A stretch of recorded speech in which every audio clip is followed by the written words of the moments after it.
La plupart des gens passent leur vie à attendre le moment parfait pour réussir. Mais que se passe-t-il si ce moment est là, maintenant? Et si, juste avant que votre compte en banque ne change, avant que le travail de vos rêves n'arrive, avant que quelqu'un ne croie en vous, c'était le moment précis où vous êtes censé devenir la personne que vous avez toujours voulu être? Cette vidéo n'est pas qu'un simple conseil, c'est un signe, un appel à l'action.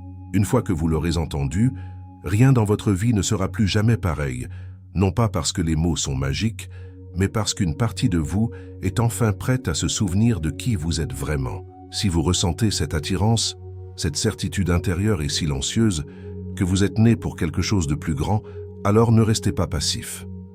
Appuyez sur le bouton « J'aime », cliquez sur « S'abonner » et, dans les commentaires, écrivez l'interrupteur à basculer. Car à partir de cet instant, vous n'êtes plus en train de devenir riche, vous vous rappelez que vous l'êtes déjà. Commençons. Beaucoup de gens se sentent bloqués, sans même s'en rendre compte. En apparence, ils peuvent sembler occupés, faisant des courses, allant au travail, barrant des tâches sur une liste. Mais au fond, ils tournent en rond. Non pas parce qu'ils ne sont pas intelligents ou capables, mais parce qu'ils attendent. Ils attendent que la peur s'en aille, que la bonne occasion se présente, d'être prêts. Mais la vérité est que ce moment de préparation totale n'arrive jamais. Ce sentiment que les gens attendent, celui où tout semble sûr et certain, n'est pas réel. Et l'attendre, c'est comme espérer que le vent se calme avant de mettre les voiles. La peur n'est pas un feu rouge, elle ne vous dit pas de vous arrêter. C'est un feu vert, un signal fort qui crie « c'est la bonne direction », car le chemin le plus effrayant est souvent le plus transformateur. Derrière la peur de l'échec, derrière l'anxiété de l'incertitude, derrière cette voix qui dit « il est trop tard », se trouve tout ce que les gens recherchent. La richesse, la liberté et un but. Et la peur n'est que la dernière porte avant d'entrer dans cette réalité. Voici ce qu'est vraiment la peur. Une émotion résiduelle, une ombre du passé. Elle ne vient pas du futur, elle ne provient pas de la version prospère et florissante d'une personne. C'est l'écho d'un ancien moi, d'une personne à qui on n'a jamais appris à quel point l'esprit est puissant. Elle est construite à partir de souvenirs obsolètes, de déceptions passées et d'histoires qui n'ont jamais été vraies pour commencer. Et à moins que l'on ne remette en question cette peur, elle devient une loi. Elle devient la force silencieuse qui régit chaque décision, la raison pour laquelle on continue de dire « peut-être plus tard, pas maintenant ou je n'ai pas assez ». Mais si c'était tout le contraire? Et si une personne était faite pour plus que simplement survivre?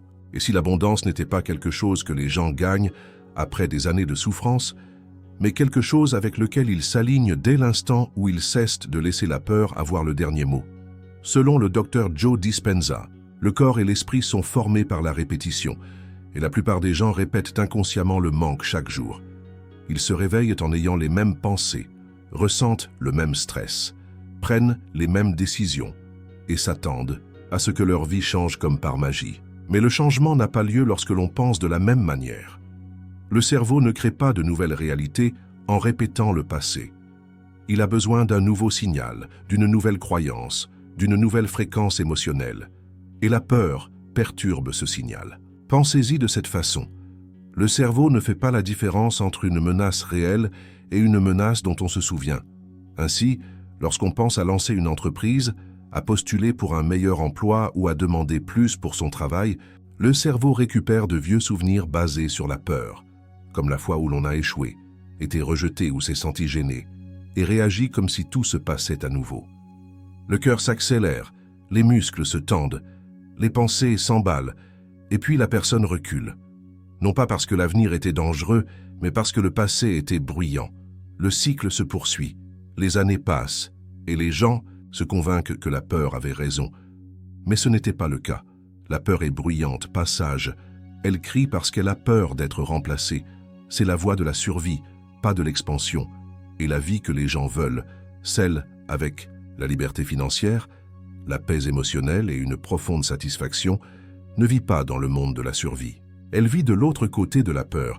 Il y a quelque chose dont on ne parle pas beaucoup.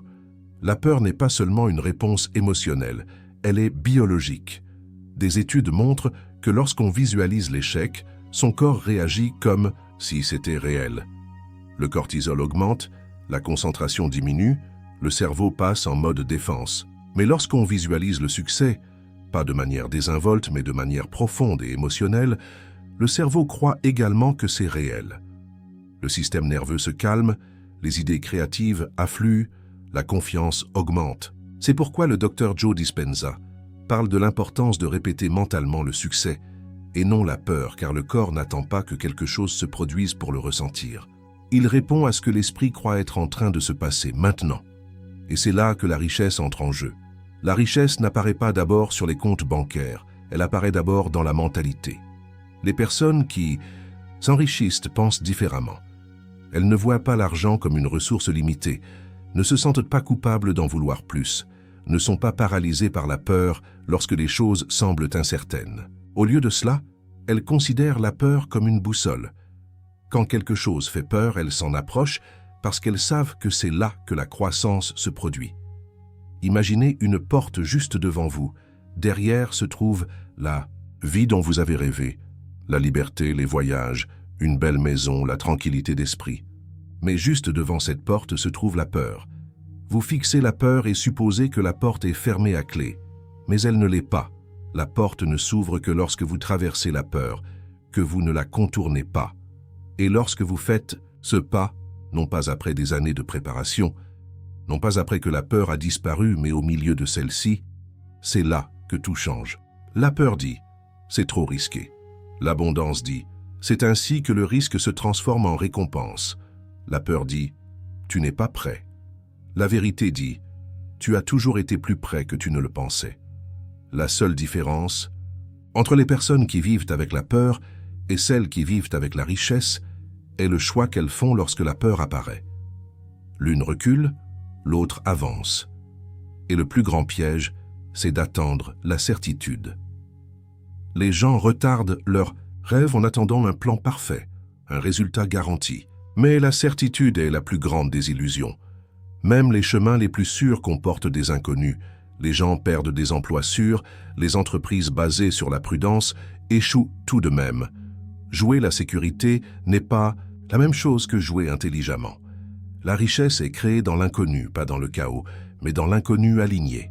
L'espace où l'on se fait confiance, même lorsque le résultat n'est pas clair, c'est là que la vraie création a lieu. Et toutes les personnes riches y sont passées, debout au bord du gouffre, incertaines, effrayées, mais choisissant de faire confiance à ce sentiment qui dit « fais-le quand même ». C'est pourquoi le changement le plus puissant ne se produit pas lorsque l'on a de la chance ou que l'on trouve la stratégie parfaite. Il se produit lorsque l'on devient une personne nouvelle, quelqu'un qui ne laisse plus la peur décider pour lui. Et cette transformation ne consiste pas à prétendre que la peur n'existe pas. Il s'agit de voir la peur, de la ressentir pleinement et d'avancer quand même. Ceux qui prospèrent financièrement sont ceux qui comprennent cela. La peur qu'ils ressentent avant de faire un grand pas est la même peur que tout le monde ressent. Elle n'a rien de spécial. Ce qui est spécial, c'est ce qui se passe ensuite, car une fois que l'on a traversé la peur, elle devient plus petite. La voix qui disait autrefois « tu ne peux pas » commence à s'estomper, et une nouvelle voix émerge, une qui dit « tu viens de le faire ». Cette confiance ne se construit pas dans le confort, elle se construit dans l'action. Et chaque fois qu'une personne fait quelque chose tout en ayant peur, elle construit des preuves qu'elle est capable, des preuves que le passé n'a pas à décider du futur, des preuves que la peur n'a jamais été l'ennemi. Le véritable ennemi est l'hésitation. L'hésitation est ce qui tue les rêves. Pas l'échec, pas le rejet, mais la pause. L'écart entre le désir et la décision où la peur s'infiltre et vous convainc de rester immobile. Plus la pause est longue, plus la peur devient forte. Et plus on nourrit la peur, plus elle devient forte. Mais lorsque l'on agit même le plus petit pas, l'élan change. Alors demandez-vous, qu'avez-vous évité? Quelle idée ne cesse de refaire surface mais n'est jamais mise en œuvre? Quel rêve est à la fois excitant et effrayant? C'est ça le signe, c'est ça le chemin. Et non, vous ne vous sentirez pas à l'aise au début. En fait, vous pourriez avoir l'impression d'être dans le chaos. Mais ce n'est pas un mauvais signe, c'est juste l'ancien moi qui se dissout. C'est ce que l'expansion ressent. Une chenille ne fait pas pousser des ailes en restant dans son cocon. Le Dr Joe Dispenza explique que pour créer une nouvelle réalité personnelle, il faut d'abord rompre l'habitude d'être soi-même.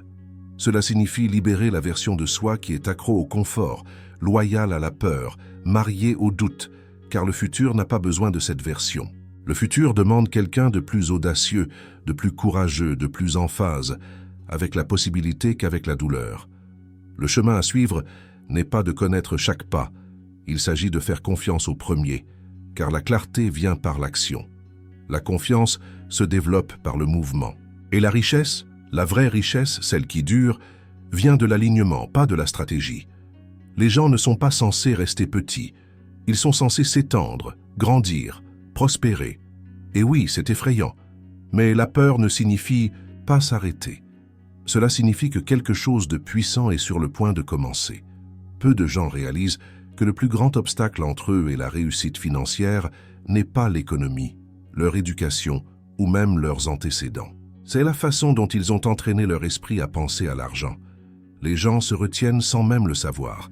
Ils réduisent leurs rêves pour les faire correspondre à leurs doutes. Ils continuent de raconter les mêmes vieilles histoires de manque et ne voient pas que leur vie continue de les refléter. Mais il y a quelque chose de différent chez les personnes qui brisent ce cycle, celles qui transforment complètement leur réalité financière. Elles commencent toutes par le même changement puissant. Elles cessent de laisser leur passé définir leur futur. Elles commencent à entraîner leur esprit à vivre comme si la vie qu'elles veulent était déjà là. Et cela change tout. Le docteur Joe Dispenza dit souvent « Votre personnalité crée votre réalité personnelle ». En d'autres termes, la façon dont une personne pense, ressent et agit est ce qui façonne son monde entier.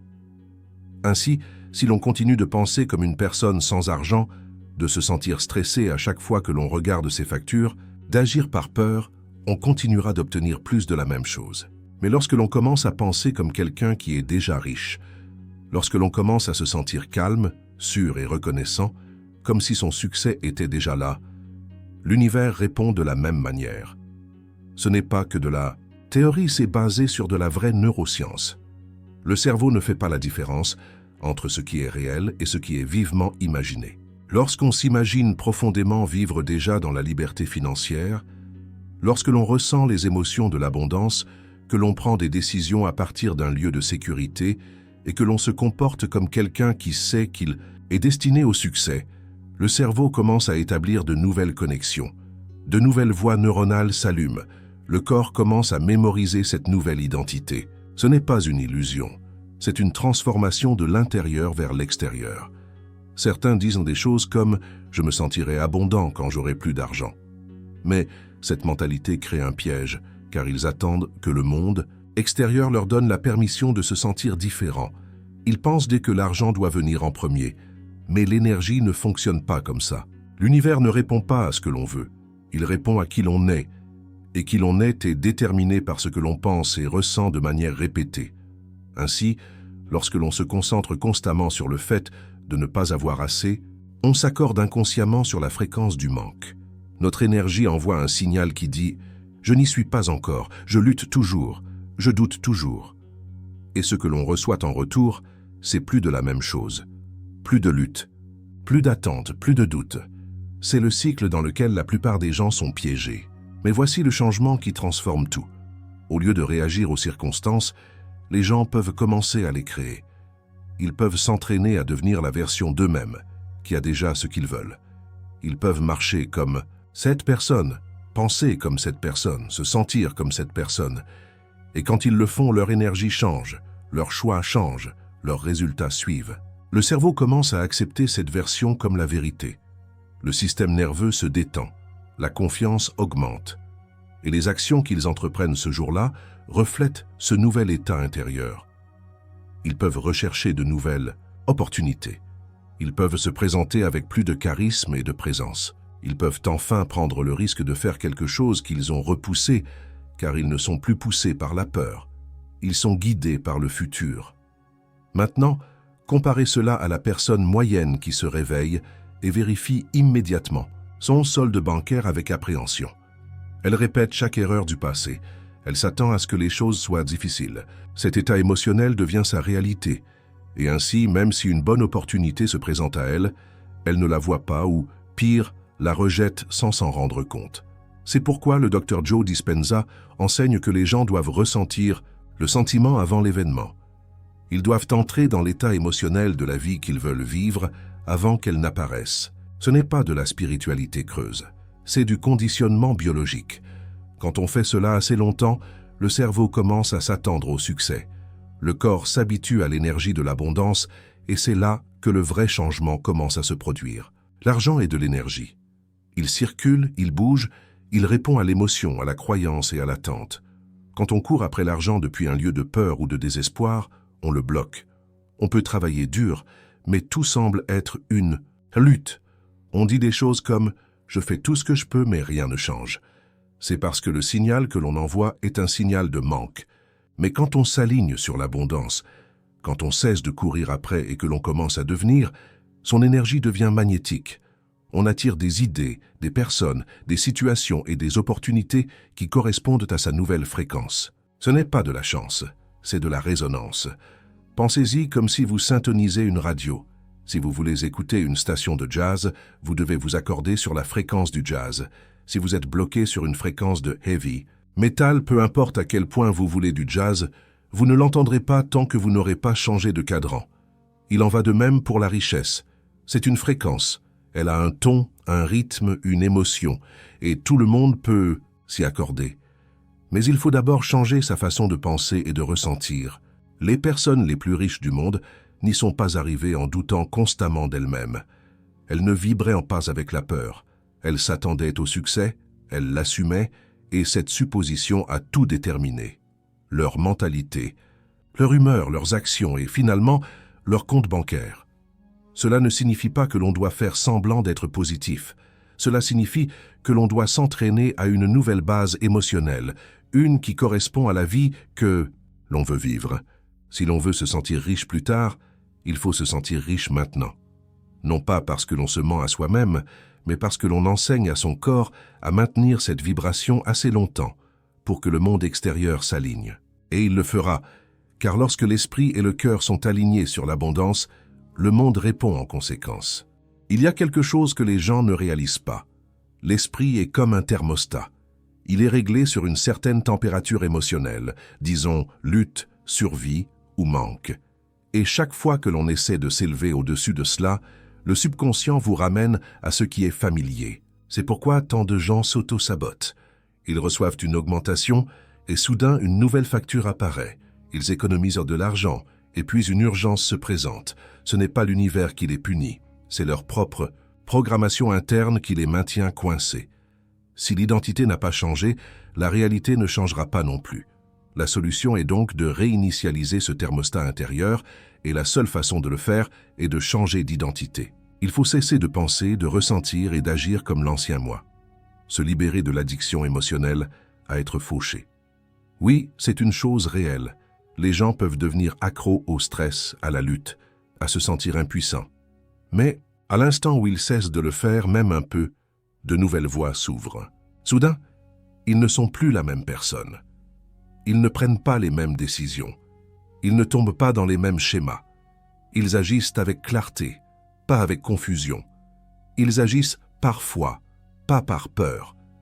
Imaginez une personne qui n'a aucun souvenir de stress financier. Elle ne s'est jamais sentie pauvre. Elle ne doute pas de sa valeur. Elle ne remet pas en question ses décisions. Comment cette personne se présenterait-elle au monde? Quel type de conversation aurait-elle? Quel type de risque prendrait-elle? Quelle sorte d'énergie émettrait-elle? C'est la version à laquelle tout le monde a accès maintenant. Pas demain, pas quand l'argent arrivera, mais aujourd'hui, en ce moment même. Il faut juste le courage de le revendiquer. Parce que oui, c'est effrayant. C'est effrayant de croire en quelque chose avant d'avoir des preuves. C'est effrayant d'agir comme si l'on était riche alors que les factures s'accumulent. C'est effrayant de se montrer confiant alors que le passé dit que l'on ne devrait pas l'être. Mais c'est ce genre de peur qui transforme une personne. C'est ce genre de peur qui signale la croissance. C'est la peur qui mène à la liberté. La question n'est donc pas « quand l'argent arrivera-t-il » La vraie question est « quand déciderez-vous de devenir le genre de personne vers qui l'argent afflue » À l'instant où cette décision est prise, La vraie décision, l'engagement émotionnel, spirituel et énergétique de vivre à partir d'une nouvelle identité, c'est là que tout commence à changer. Et oui, c'est terrifiant d'y penser. Mais c'est aussi la porte d'entrée vers tout ce que l'on a toujours voulu. Les gens attendent que la vie change avant de changer eux-mêmes. Ils attendent que l'argent arrive avant de se sentir riche. Ils attendent que l'opportunité arrive avant de se sentir en sécurité. Ils attendent que le succès arrive avant de se permettre d'agir comme un gagnant. Mais cette mentalité les maintient piégés dans un cycle, car voici la vérité. La vie ne répond pas à ce que l'on attend. Elle répond à qui l'on est en ce moment. Pour entrer dans une nouvelle vie, en particulier une vie de richesse et d'abondance, l'esprit doit être entraîné à penser au-delà des conditions actuelles. Et ce n'est pas facile, c'est effrayant, ce n'est pas familier, mais c'est absolument nécessaire. Le docteur Joe Dispenza enseigne que le cerveau et le corps doivent être reconditionnés pour faire l'expérience du futur avant qu'il ne se produise physiquement. Cela signifie se sentir comme quelqu'un qui a déjà ce qu'il désire, même lorsque les preuves disent le contraire. Il ne s'agit pas de faire semblant, il s'agit de changer la façon dont l'esprit et le corps réagissent à la vie, maintenant. L'esprit de la plupart des gens est programmé pour la sécurité. Le travail du cerveau est de prédire l'avenir en se basant sur le passé. Si le passé était rempli de stress, de peur et de manque, alors l'esprit essaie de recréer ces mêmes expériences. Non pas parce qu'elles sont bonnes, mais parce qu'elles sont familières, et le familier se sent toujours plus sûr que l'inconnu. C'est pourquoi c'est effrayant d'entrer dans la richesse avant qu'elle n'arrive, car pour le faire, l'ancienne identité doit disparaître, celle qui suranalysait, qui procrastinait, qui restait petite. Cette version d'une personne ne peut pas passer au chapitre suivant. Elle ne peut pas vous emmener vers une vie d'abondance. Alors oui, on a l'impression de perdre quelque chose. Mais ce qui se passe réellement, c'est que l'on fait de la place pour que la vraie version de soi émerge. Celle qui a de la confiance, de la clarté et qui est inébranlablement alignée sur la richesse. Laissez partir cette vieille identité. C'est comme marcher les yeux bandés vers un nouveau monde. Il y a de la résistance, des doutes. L'esprit commence à se demander « et si ça ne marche pas ?» ou « et si tout ça n'est qu'une illusion ?» Mais chaque transformation commence par l'inconfort. C'est une partie nécessaire pour devenir quelqu'un de nouveau. Tout comme un serpent mue sa peau, les gens doivent se débarrasser des vieilles pensées, croyances et habitudes émotionnelles qui ne correspondent plus à la vie qu'ils disent vouloir. Et voici la percée. À l'instant où la vieille identité est libérée, les choses commencent à changer. Soudain, ce qui semblait être un problème ressemble maintenant à une possibilité. Ce qui semblait être un blocage ressemble maintenant à un test. Et l'argent ne semble plus être quelque chose à courir après. Il devient quelque chose de naturel, quelque chose de magnétique. Vous devenez le genre d'individu vers qui la richesse est attirée, pas quelqu'un qui la poursuit. Vous voyez, l'argent ne répond pas seulement au travail acharné. Il répond à l'énergie, à la clarté et à la certitude. Lorsqu'on commence à marcher, à parler, à penser et à ressentir comme une personne déjà riche, notre monde change pour s'adapter à cette nouvelle version. Les gens remarquent le changement. Ils commencent à nous traiter différemment. Les opportunités commencent à se présenter. Non pas parce que la chance est soudainement apparue, mais parce que l'alignement a été atteint. Demandez à n'importe qui vit une vie de succès et d'abondance. Le changement n'a pas commencé quand l'argent est arrivé. Il a commencé quand ils ont pris une décision. Une décision de cesser de vivre comme la personne qu'ils étaient et de commencer à devenir la personne qu'ils étaient destinés à être. Ils n'ont pas attendu que la confiance apparaisse comme par magie. Ils ont agi avec confiance avant de la ressentir. Ils n'ont pas attendu de se sentir abondants. Ils l'ont ressenti avant que quoi que ce soit ne change. C'est ce qui a fait exister la nouvelle vie. Alors posez-vous cette question. Êtes-vous prêt à laisser derrière vous qui vous avez été, la version qui suranalyse, doute et continue d'attendre le bon moment? Parce que cette version est la seule chose qui se dresse entre là où vous êtes et là où vous voulez être. La richesse n'est pas dans le futur, elle n'est pas quelque part sur le chemin. Elle existe maintenant, mais seulement pour la version de vous qui est prête à la revendiquer. Cela signifie saisir le moment présent, pleinement et complètement. La plupart des gens vivent piégés entre les regrets du passé et les peurs du futur, Mais ils oublient que le seul moment qui a vraiment du pouvoir est celui-ci, ici, maintenant. Le docteur Joe Dispenza explique que le cerveau ne fait pas la distinction entre un souvenir et une vision du futur si l'émotion est suffisamment réelle. Cela signifie que si vous pouvez ressentir les émotions d'être riche maintenant, le cerveau commence à se reconfigurer, le corps commence à changer, la chimie change. Ce n'est pas que de la spiritualité, c'est de la science. Les voies neuronales commencent à former une nouvelle identité, une qui est alignée sur l'abondance. Mais si l'on continue de répéter des pensées comme « je ne peux pas me permettre ça » ou « je ne mérite pas plus », on renforce les mêmes vieux schémas. Et ces pensées ne sont pas que des mots, elles s'accompagnent d'émotions, des émotions qui alimentent le cerveau et conditionnent le corps. Avec le temps, cette émotion devient une personnalité et cette personnalité crée une réalité personnelle.